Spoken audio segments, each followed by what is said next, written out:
ఎక్కడికి? జగనన్న జోబీలకు పోతా ఉందా? జలగ మీ రక్తాన్ని తాగుతా ఉందా లేదా? మందు నాసిరకం అవునా కాదా? అది తాగితే ఏమవుతుంది తమ్ముళ్ళు? గోయిందా గోయిందా. ఆరోగ్యం నాశనం అవుతా ఉందా లేదా?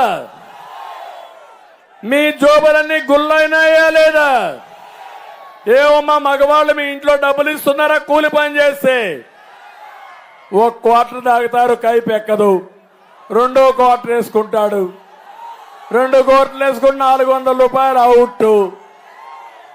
నేను అడుగుతున్నా జగన్మోహన్ రెడ్డిని, అయ్యా ఎందుకు రేట్లు పెంచావో చెప్పే ధైర్యం నీకుందా అని అడుగుతున్నా.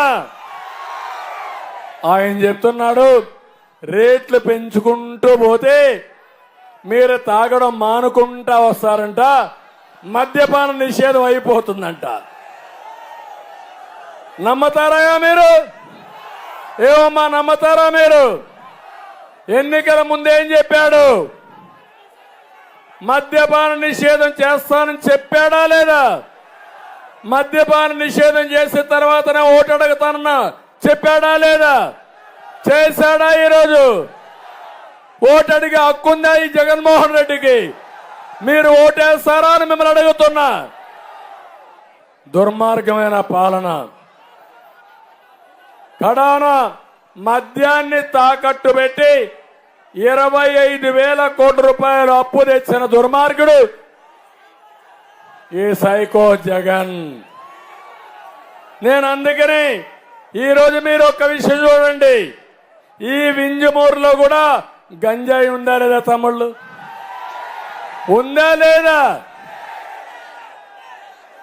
గంజాయి లేని స్థలమే లేదు. ఒకప్పుడు విష్ణు చెప్పాడు అందుగలడు ఇందు లేడని, సందేహం వద్దన్నాడు. ఇప్పుడు అదే మనకి గంజాయి లేని స్థలం, గంజాయి లేని మండల హెడ్ క్వార్టర్ లేని పరిస్థితి వచ్చింది. రేపు మళ్ళా ఈ జలగకు గాని ఓటేస్తే మీ పిల్లలకు ఉద్యోగాలు లేవు, కానీ అందరినీ గంజాయి తాగేదానికి నేర్పించే పరిస్థితికి వస్తాడు. నిన్నే మీరు చూశారు, విశాఖపట్నం పోర్టు ద్వారా పెద్ద ఎత్తున డ్రగ్స్ ఇంపోర్ట్ అయినాయి.